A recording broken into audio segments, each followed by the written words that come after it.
ഒരു 10 മണിയൊക്കെ ആകുമ്പോഴത്തേന് നമ്മുടെ ജോലിയെല്ലാം ഒതുങ്ങി കിട്ടുകയാണെങ്കിൽ അത് കഴിഞ്ഞ് നമുക്ക് ഫ്രീ ആയിട്ടിരിക്കാൻ പറ്റുകയാണെങ്കിൽ എന്ത് രസമാണല്ലേ.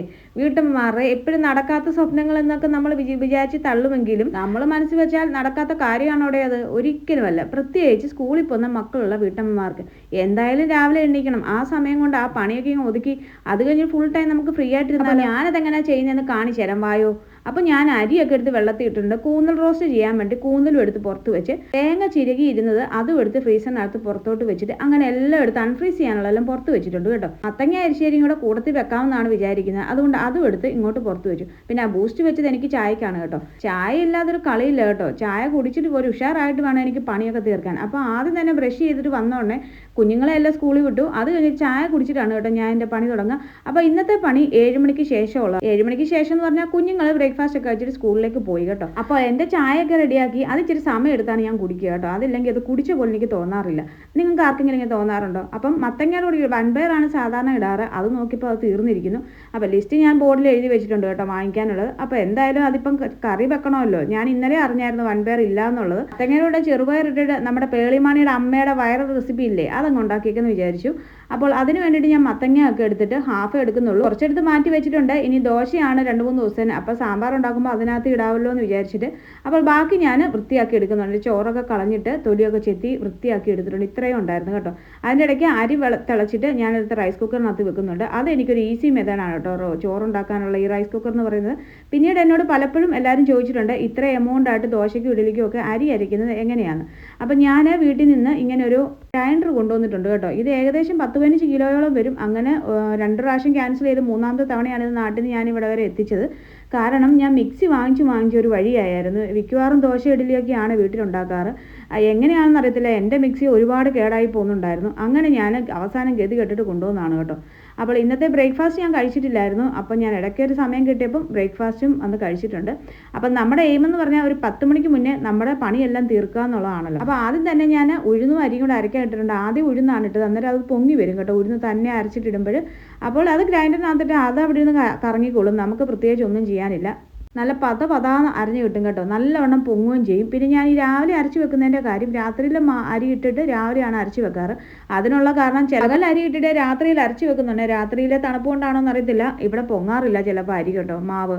അതുകൊണ്ടാണ് ഞാൻ പിന്നെ ഇങ്ങനെയാക്കിയത്. ഇങ്ങനെ ആയ ശേഷം എപ്പോഴും കടുത്ത അരി പൊങ്ങി കിട്ടാറുണ്ട്, അല്ല മാവ് പൊങ്ങി കിട്ടാറുണ്ട്. അത് ഇനി തലേദിവസം ചോറാണ് കേട്ടോ ഇടുന്നത്. കാരണം ചോറ് ഓൾറെഡി നമ്മൾ റൈസ് കുക്കറിനകത്ത് വെച്ചേക്കുന്നതല്ലേ ഉള്ളൂ. അപ്പോൾ ഉലുവ ഞാൻ അരി ഇടുന്നതിൻ്റെ കൂട്ടത്തിൽ തന്നെ ഇട്ടിട്ടുണ്ട് കേട്ടോ. അപ്പം ഉഴുന്നവിടെ മാറ്റി വെച്ചു. അതവിടെ കുറച്ചൊന്ന് പൊങ്ങും ഇത് അരയുന്ന സമയം കൊണ്ട്. ഇതിനിടയ്ക്ക് ഞാൻ കറിക്കുള്ള എരിശ്ശേരിക്കുള്ള തേങ്ങയൊക്കെ അരയ്ക്കാൻ എടുത്തിട്ടുണ്ട് കേട്ടോ.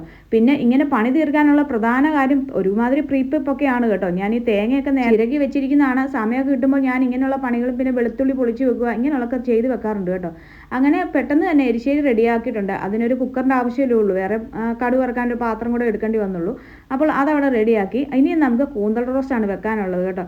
അതിന് ഞാൻ മസാലയ്ക്ക് വേണ്ടി കൂന്തൽ നേരത്തെ തന്നെ കഴുകി ക്ലീൻ ചെയ്ത് വെച്ചിട്ടുണ്ടായിരുന്നു. അപ്പം അതിനുള്ള പണി വേറെ പിന്നെ മസാല ഉണ്ടാക്കിയാൽ മതി. എണ്ണയൊക്കെ സവാള, ഇഞ്ചി, വെളുത്തുള്ളി, കറിവേപ്പിലയൊക്കെ ഇട്ടിട്ട് ഞാൻ എടുത്തിട്ടുണ്ട്. അപ്പം വേസ്റ്റ് ഇടുമ്പോൾ ഞാൻ ഇങ്ങനെ ഒരു ചെറിയ മുറത്ത് എടുത്തിട്ടാണ് കേട്ടോ വേസ്റ്റ് ഇടുക. അപ്പോൾ ഒരുമിച്ച് അങ്ങ് തട്ടിക്കളയാൻ പറ്റും. അടുക്കള ഒത്തിരി വാരി വലിച്ച് അഴുക്കായ പോലെ തോന്നത്തില്ല കേട്ടോ. അപ്പോൾ നമ്മുടെ അരി ഇവിടെ അരിഞ്ഞ് വന്നിട്ടുണ്ട്. ഒരു 4 തരിയുള്ള രീതിയിലാണ് കേട്ടോ അരി ഞാൻ അരച്ച് വെക്കുക. ഇഡ്ഡലിക്ക് വേണ്ടി എടുക്കാമല്ലോ എന്ന് വിചാരിച്ചിട്ട് ഇഡ്ഡലിക്കോ ദോശയ്ക്കോ എന്തിനു വേണേലും ഇത് എടുക്കാം കേട്ടോ. അപ്പോൾ ഞാൻ അപ്പോഴത്തേനും ഉഴുന്ന് കണ്ടില്ലേ ഒരുമാതിരി ഒന്ന് പൊങ്ങി വന്നിട്ടുണ്ട്. അപ്പോൾ ഞാൻ അതിൻ്റെ പുറത്ത് അരി ഇച്ചിരി വെള്ളമൊക്കെ ഒഴിച്ച് ലൂസാക്കി ആണ് എടുത്ത് കേട്ടോ കലക്കി വെച്ചിരിക്കുന്നത്. പിന്നെ ഇതിനകത്ത് നമ്മൾ ഈസ്റ്റ് ഒന്നും ഇടുന്നില്ലല്ലോ. അപ്പം മമ്മി പണ്ട് പറഞ്ഞു തന്നിട്ടുള്ള രീതിയാണ് കേട്ടോ ഞാൻ ഇപ്പോഴും ഫോളോ ചെയ്യുന്നത്. നമ്മുടെ കൈ വെച്ചിട്ടാണ് ഇത് ഇളക്കി വെക്കുന്നത്. അതുകൊണ്ടൊക്കെ തന്നെയാണ് ഇത് പുളിക്കുന്നതെന്ന് തോന്നുന്നു കേട്ടോ. അപ്പോഴത്തേനും നമ്മുടെ വഴണ്ട് വന്നിട്ടുള്ള മസാലയ്ക്കകത്ത് കൂന്തലൊക്കെ ഇട്ട് കൊടുക്കുന്നുണ്ട്. അതിനി അവിടെ കുറച്ച് നേരം ഹൈ ഫ്ലെയിമിൽ വെച്ചിട്ട് ഒരു 2-3 മിനിറ്റ് ചെയ്ത് കഴിഞ്ഞാൽ അത് അവിടെ നിന്ന് റെഡി ആയിക്കോളും കേട്ടോ. അപ്പോൾ നമ്മുടെ 2 പണികളും തീർന്നിട്ടുണ്ട്. ഇനി ഈ ഗ്രൈൻഡറിൻ്റെ ഒരു ഡ്രോബാക്ക് ഞാൻ പറയാം കേട്ടോ. ഇത് കഴുകുന്നതാണ് ഏറ്റവും വലിയ പണി. കൈക്ക് വേദനയൊക്കെ ഉള്ളവരാണ് അല്ലെങ്കിൽ പ്രായമുള്ളവരാണെങ്കിൽ ഇത് എടുത്ത് കഴുകാൻ ഭയങ്കര ബുദ്ധിമുട്ടാണ്. ഞാൻ പറഞ്ഞില്ലേ ഏകദേശം 15 കിലോയിൽ കൂടുതലുണ്ടായിരുന്നു കേട്ടോ ഇതിൻ്റെ കല്ലിൻ്റെ വെയിറ്റ് മാത്രമായിട്ട്. ഇത് ഫുള്ളായിട്ടുള്ള സെറ്റിൻ്റെ വെയിറ്റ് 15 കിലോ അല്ലാതെ കൂടുതലുണ്ടായിരുന്നു. അപ്പോൾ ഈ കല്ലിനൊക്കെ നല്ല വെയിറ്റ് ആണ് കേട്ടോ. ആട്ടുകല്ലിൻ്റെയൊക്കെ വെയിറ്റ് ഇല്ലേ, അപ്പോൾ ആട്ടുകല്ലിൻ്റെ കല്ലിൻ്റെ രീതിയിലുള്ള കല്ലാണ് കേട്ടോ ഇത്. എന്നാലും വേണ്ടിയില്ല, നമ്മുടെ ആട്ടുകല്ലിൽ അരച്ച ഇഡലിയുടെയും ദോശയുടെയും ഒക്കെ ടേസ്റ്റ് കിട്ടുമല്ലോ. അതുമല്ല വലിയൊരു ക്വാണ്ടിറ്റി നമുക്ക് അരച്ചെടുക്കാൻ പറ്റും. അതൊക്കെ വെച്ച് നോക്കുമ്പോൾ ഇതൊരു പണിയല്ല. പിന്നെ ഇതൊരു തവണ ക്ലീൻ ചെയ്ത് വെച്ചാൽ അവിടെ ഇരുന്നോളും. പിന്നെ ഇതിൻ്റെ പുറകെ നമ്മൾ പിടിച്ചുകൊണ്ടൊന്നും നിൽക്കേണ്ട. മിക്സിയുടെ കൂടെ അരയ്ക്കുമ്പോൾ അവിടെ ഇരുന്ന് അതിൻ്റെ പണി ചെയ്തോളും. നമ്മൾ ലാസ്റ്റ് അരച്ച് തീരുമ്പോൾ ഒന്ന് ചെന്ന് എടുത്താൽ മതി കേട്ടോ. അപ്പോൾ എന്തായാലും അതൊരു വലിയ പണിയാണ്. പക്ഷേ അതുകൊണ്ട് ഞാൻ ആദ്യം അങ്ങ് ചെയ്ത് തീർക്കുന്നുണ്ട്. അല്ലെങ്കിലും വലിയ പണി ഏറ്റവും പെട്ടെന്ന് ആദ്യം ചെയ്ത് തീർക്കുക എന്നുള്ളതാണ് കേട്ടോ എൻ്റെ പോളിസി. എല്ലാവരും അങ്ങനെയൊക്കെ തന്നെ ആയിരിക്കും വീട്ടമ്മമാരെല്ലാം. നമ്മൾ എത്ര വീഡിയോ കണ്ടാലും അതൊരു മോട്ടിവേഷണൽ വീഡിയോ മാത്രമാണ്. നമ്മുടെ കംഫർട്ട് അനുസരിച്ച് അല്ലെങ്കിൽ നമ്മുടെ സാഹചര്യം അനുസരിച്ച് ഇതൊക്കെ ചെയ്ത് തീർക്കുക എന്നുള്ളതാണ് കേട്ടോ. ചിലർ ഈവനിങ് ആയിരിക്കും ഈ പണികളെല്ലാം ചെയ്ത് തീർക്കുന്നത്. അങ്ങനെ ആയാലും നിങ്ങൾ ചെയ്ത് തീർത്താൽ മതി. നമുക്ക് ഒത്തിരി ഫ്രീ ടൈം കിട്ടും. അതുപോലെ നമ്മുടെ കാര്യങ്ങൾക്ക് വേണ്ടി ചിലവഴിക്കാൻ നമുക്ക് കുറച്ച് ടൈം കിട്ടും കേട്ടോ. നിങ്ങളത് ചെയ്യാത്തവരാണെങ്കിൽ ഒരു തവണയെങ്കിലും അതൊന്ന് പരീക്ഷിച്ച് നോക്കണം. പിന്നെ നമുക്ക് ഉച്ചയ്ക്ക് ഇച്ചിരി നേരം കിടക്കാനോ അല്ലെങ്കിൽ എന്തെങ്കിലുമൊക്കെ പണി ചെയ്യാനോ പുറത്ത് പോകാനോ കുഞ്ഞുങ്ങളോടുകൂടെ കുറച്ച് ടൈം സ്പെൻഡ് ചെയ്യാനോ ഒക്കെ സമയം കിട്ടുന്ന പോലെ എനിക്ക് തോന്നാറുണ്ട്. പിന്നെ ഇനിയുള്ളത് അടിച്ചുവാരലാണ്. 2 ദിവസം നൈറ്റ് ഡ്യൂട്ടി ആയിരുന്നു. അതുകൊണ്ട് 2 ദിവസമായിട്ട് അടിച്ചു വാരിയിട്ടില്ല. അതുകൊണ്ട് ഇന്ന് കാര്യമായിട്ട് തന്നെ എല്ലാം തൂത്ത് തുടച്ച് അടിച്ചു വാരിയിട്ടുണ്ട്. പക്ഷേ ഞാൻ പ്രതീക്ഷിക്കാത്തൊരു പണി എനിക്ക് കിട്ടിയത് ഇതാണ് കേട്ടോ. ഞാൻ കുളിക്കാൻ പോകാൻ വേണ്ടി ഇരിക്കുമായിരുന്നു. അപ്പോഴാണ് ഹസ്ബൻഡ് മീനും കൊണ്ട് വന്നത്. അതിൻ്റെ വീഡിയോ ഞാൻ നാളെയോ മറ്റന്നാളൊക്കെ ഇടുന്നതായിരിക്കും കേട്ടോ. അപ്പോൾ ആ മീൻ ഒന്ന് റെഡിയാക്കാൻ വേണ്ടി നിൽക്കേണ്ടി വന്നു. അതിന് കുറച്ച് സമയം പോയി. എന്തായാലും ഒരു അരമണിക്കൂർ എടുത്തുള്ളൂ. അതിനുള്ളിൽ അത് റെഡിയായി കിട്ടി. അപ്പോൾ അതിൽ നിന്ന് കുറച്ചെടുത്ത് വറക്കാനും കൂടെ വെച്ചു. നമുക്കിവിടെ ഒരുമാതിരി ഫ്രഷ് മീനാണ് കേട്ടോ കിട്ടുക. അപ്പോൾ അന്നേരം തന്നെ വറുത്ത് തിന്നാൽ ഒരു ടേസ്റ്റാണ് കേട്ടോ. അപ്പോൾ കുറച്ചെടുത്ത് വറക്കാനും കൂടെ വെച്ചു. അപ്പോൾ കൂന്തൽ റോസ്റ്റ് ഇന്ന് മിക്കവാറും ആരും തൊടില്ല. കാരണം മത്തിയാണ്. മത്തി ഫ്രൈ എല്ലാവർക്കും ഇവിടെ ഇഷ്ടമാണ് കേട്ടോ. അപ്പോൾ അത് റെഡിയാക്കാൻ വേണ്ടി കുറച്ച് സമയം പോയി. പിന്നെ പക്ഷേ വേറെ പാത്രങ്ങളൊന്നും അടുക്കളയൊന്നും അലമ്പല്ലായിരുന്നു. എല്ലാം ക്ലീൻ ചെയ്തിട്ടേക്കുമായിരുന്നു. അതുകൊണ്ട് തന്നെ ഇപ്പം മീൻ വെട്ടിയതിൻ്റെ പാത്രങ്ങളും അങ്ങനെയുള്ള കുറേ കാര്യങ്ങളേ ഉള്ളായിരുന്നു കേട്ടോ. പിന്നെ ഞാൻ ചെതുമ്പലൊക്കെ ഈ വെള്ളത്തിനകത്തും കൂടിനകത്തും ഒക്കെ വെച്ചാണ് കളയുന്നത്. അതുകൊണ്ട് തന്നെ അടുക്കള അധികം ഒത്തിരി അഴുക്കായിട്ടില്ല. കാരണം എനിക്ക് അടുക്കളയിൽ കുറച്ച് സ്ഥലമുള്ളൂ. നിങ്ങൾ കണ്ടില്ല, ആ റാക്ക് കഴിഞ്ഞാൽ പിന്നെ കുറച്ച് സ്ഥലം വാഷ് ബേസിൻ്റെ അവിടെ ഉള്ളൂ. അത് കഴിഞ്ഞാൽ പിന്നെ നമ്മുടെ സ്റ്റൗ ഇരിക്കുന്ന സ്ഥലമേ ഉള്ളൂ. അതുകൊണ്ട് ആ സ്ഥലത്തിനുള്ളിൽ നിന്ന് തന്നെ ഇതൊന്നും അഴുക്കാകാതെ ഭിത്തിയിലൊന്നും തെറിക്കാതൊക്കെയാണ് കേട്ടോ ഞാൻ ചെയ്തെടുക്കുന്നത്. അപ്പോൾ ചെതുമ്പൽ അങ്ങനെ നമ്മൾ വെള്ളത്തിന് ചെറിയ മീനൊക്കെ ആണെങ്കിൽ വെള്ളത്തിനകത്ത് വെച്ച് ചെതുമ്പൽ കളഞ്ഞാലോ അല്ലെങ്കിൽ വലിയ മീനാണെങ്കിൽ കവറിനകത്ത് വെച്ചിട്ട് ചെതുമ്പൽ കളഞ്ഞാൽ ഒത്തിരി ചെതുമ്പൽ അങ്ങനെ തെറിക്കത്തില്ല കേട്ടോ. അപ്പോൾ മത്തിയൊക്കെ ആകുമ്പോൾ അല്ലെങ്കിൽ നമ്മൾ അടുക്കള മുഴുവൻ കഴുകി എടുക്കേണ്ടി വരും. ചെതുമ്പൽ എവിടെ തടിച്ചിരിക്കുന്നത് പോലും നമുക്കറിയാൻ പറ്റത്തില്ല. എത്ര കഴുകിയാലും അവിടെ ഇവിടെയൊക്കെ ചെതുമ്പൽ ഇരിക്കുന്ന പോലൊക്കെ തോന്നും. കുഞ്ഞു ചെതുമ്പലല്ലേ. അപ്പം അങ്ങനെ അത് നന്നാക്കാൻ വേണ്ടി ഇരുത്തി ശരിയാക്കി എടുത്തിട്ടുണ്ട്. പിന്നെ ഇതൊരു ആശ്വാസം എന്ന് പറഞ്ഞാൽ ഇപ്പോൾ ഇത് ചെയ്ത് വെക്കുവാണെങ്കിൽ നാളെ എനിക്ക് മീനിൻ്റെ കാര്യത്തിനൊന്നും ചെയ്യേണ്ടി വരത്തില്ല. കാരണം ഇത് ഫ്രീസറിൽ വെച്ചിട്ടുണ്ടല്ലോ, അത് പെട്ടെന്ന് എടുത്ത് പുറത്ത് വെച്ചാൽ മതി. ഇതൊക്കെ ഒരു പ്രീപ്പിപ്പാണ് കേട്ടോ.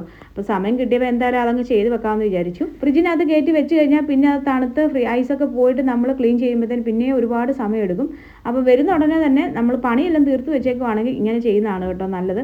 പക്ഷേ പണി തീർന്നില്ല, അടുക്കളയെല്ലാം അലമ്പായി കിടക്കുവാണെങ്കിൽ നമുക്ക് അന്നേരം ചെയ്യാൻ പറ്റില്ല. എന്തായാലും മത്തിയൊക്കെ നല്ല ഫ്രഷ് മത്തിയായിരുന്നു കേട്ടോ.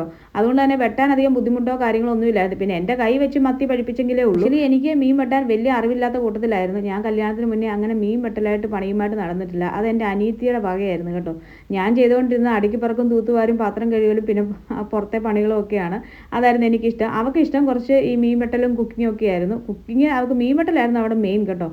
അതുകൊണ്ട് അവളായിരുന്നു ഈ ഭാഗം കൈകാര്യം ചെയ്തിരുന്നത്. അതുകൊണ്ട് ഞാൻ പിന്നാണ് കേട്ടോ ഇതൊക്കെ പഠിച്ചത്. അപ്പോൾ അത്ര റെഡിയായോ എന്ന് അറിയത്തില്ല.